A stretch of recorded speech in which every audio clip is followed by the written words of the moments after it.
이것은 미국 역사상 가장 거대한 기업의 거짓말이었습니다. 한때 기업 가치가 700조 달러, 우리 돈으로 약 90조 원에 달했던 거대 기업이 하루아침에 잿더미로 변하며 파산했습니다. 이 붕괴로 수만 명의 직원들은 평생 모은 퇴직금을 잃었고 수많은 투자자들은 절망했으며 세계 금융의 중심지 월스트리트는 그 근간이 흔들렸습니다.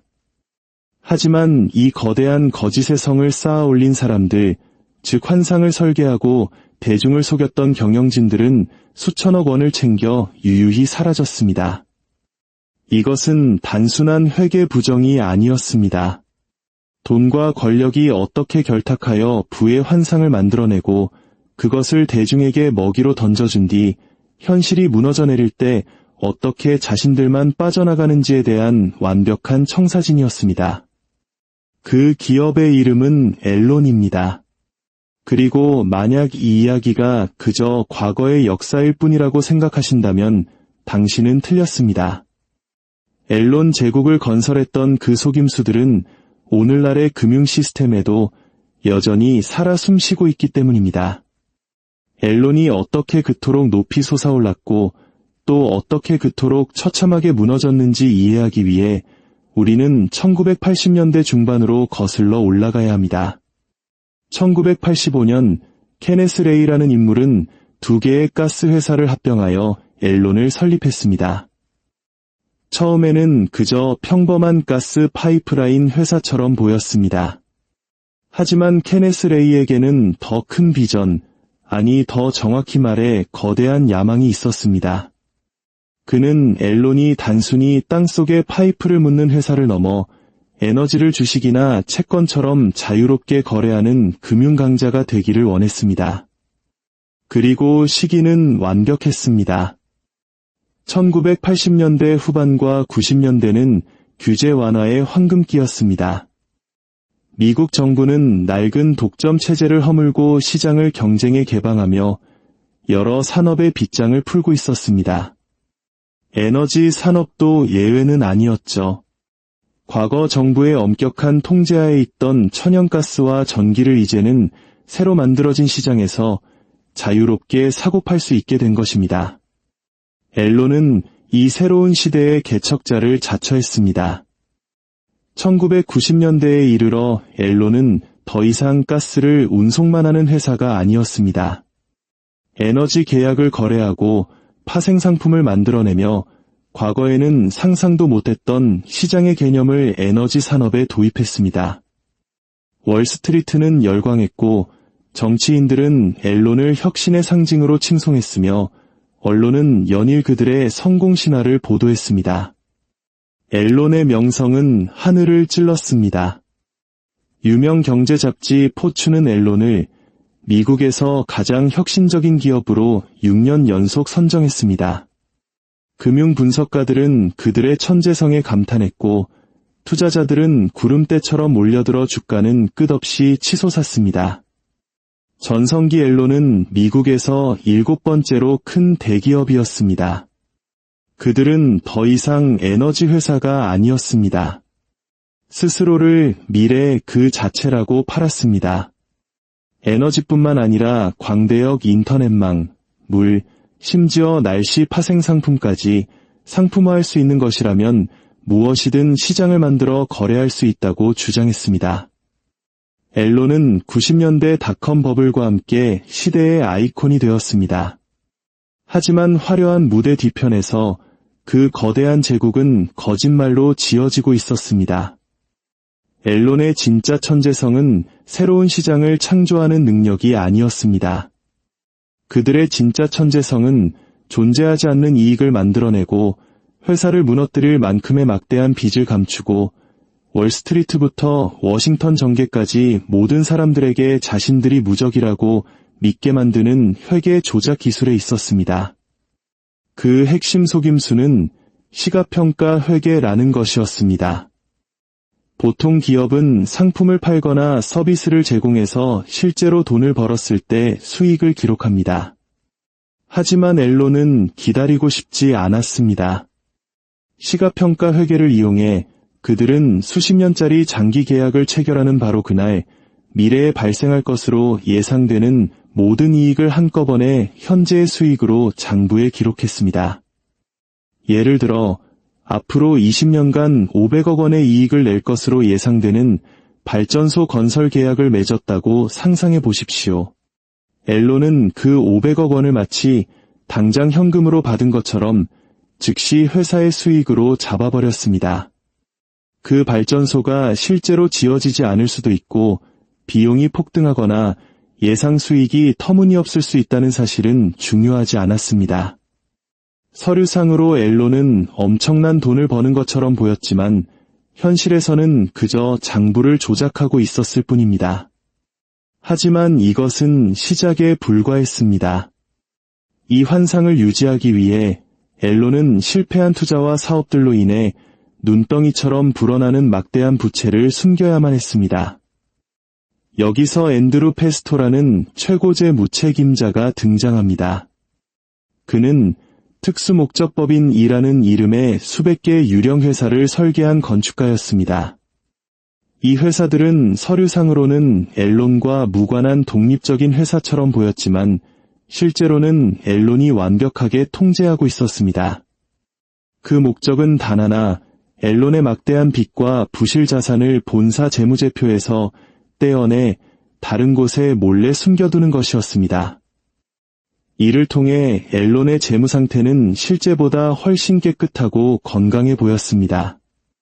이것은 규제 당국뿐만 아니라 앨런을 칭송하던 월스트리트 분석가들을 속이기 위해 정교하게 설계된 금융사기였습니다. 회사 내부의 문화는 썩어 문드러지고 있었습니다. CEO였던 제프리 스킬링은 오직 단기적인 성과만을 중요시하는 극단적인 경쟁 환경을 조성했습니다. 그는 순위 매겨 해고하기라는 악명 높은 제도를 도입했는데 매년 직원들의 성과를 상대평가하여 하위 15%를 무조건 해고하는 방식이었습니다. 유능하고 성실하며 충성스러워도 서류상의 이익을 만들어내지 못하면 누구든 쫓겨났습니다. 이런 극심한 압박은 공포와 탐욕의 문화를 낳았습니다.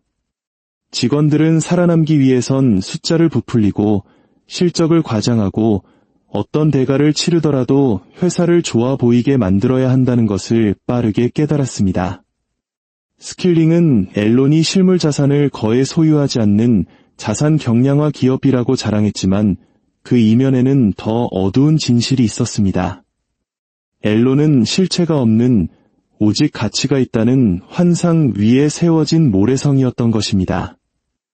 앨런이 내세웠던 소위 혁신들도 대부분 속이 텅 빈 껍데기였습니다. 그들은 인터넷 대역폭을 거래하는 시장을 만들겠다며 광대역 통신 사업에 막대한 돈을 쏟아부었지만 사업은 실패했습니다. 하지만 앨런은 그럼에도 불구하고 장부상으로는 막대한 이익을 기록했습니다. 인도에 수십억 달러를 투자한 다볼 발전소 프로젝트는 정치적 반대와 기술적 문제로 전기를 거의 생산하지 못하는 재앙이었지만 앨런은 계약서에 서명한 순간 이미 미래의 이익을 모두 장부에 기록해 둔 상태였습니다. 미래를 떠벌리고 이익은 오늘 기록하며 손실은 내일로 미룬다. 이것이 그들의 패턴이었습니다. 한동안 이 시스템은 완벽하게 작동하는 것처럼 보였습니다. 적어도 최고 경영진들에게는 말이죠. 케네스 레이, 제프리 스킬링, 앤드루 페스토 같은 임원들은 폭풍이 닥치기 전 수천억 원어치의 주식을 팔아치우며 엄청난 부를 쌓았습니다. 그들은 스스로를 세상을 바꾸는 선지자인 것처럼 포장했지만 뒤로는 조용히 자신들의 재산만 챙기고 있었습니다. 하지만 직원들과 주주들이 딛고 선 땅은 서서히 썩어 들어가고 있었습니다. 2001년이 되자 마침내 균열이 보이기 시작했습니다. 일부 기자들과 분석가들이 불편한 질문을 던지기 시작했습니다. 왜 앨런의 재무제표는 이토록 복잡하고 불투명하며 이해하기 어려운가? 공매도 투자자들은 피냄새를 맡았습니다. 2001년 가을 더 이상 진실을 숨길 수 없는 순간이 왔습니다. 앨론의 이익은 환상이었고 빚은 현실이었으며 그들의 제국은 거대한 카드로 만든 집이었습니다. 2001년 10월 앨론은 분기별 6억 1,800만 달러의 손실을 발표하며 투자자들에게 충격을 안겼습니다. 그들이 화려한 실적 이외의 것을 발표한 것은 처음이었습니다. 곧이어 미국 증권거래위원회가 회계 관행에 대한 조사에 착수했습니다. 몇 주 만에 재무제표의 각주 속에 숨겨져 있던 유령 회사들의 정체가 드러났고 시가평가 회계로 부풀려졌던 이익들은 계약들이 실패로 돌아가면서 신기루처럼 사라졌습니다. 한때 앨론에 매혹되었던 월스트리트는 이제 야수처럼 돌변했습니다. 그리고 2001년 12월 2일 앨론은 파산을 신청했습니다. 당시 미국 역사상 최대 규모의 파산이었습니다. 그 여파는 재앙적이었습니다. 2만 명이 넘는 직원들이 일자리를 잃었습니다. 그들 중 다수는 회사가 안전하다는 경영진의 말을 믿고 자신의 퇴직연금을 전부 앨론 주식에 투자한 상태였습니다. 한때 주당 $90가 넘었던 주식은 순식간에 $1 미만의 휴지 조각이 되었습니다. 그들의 연금, 그들의 미래, 시스템에 대한 믿음, 모든 것이 사라졌습니다.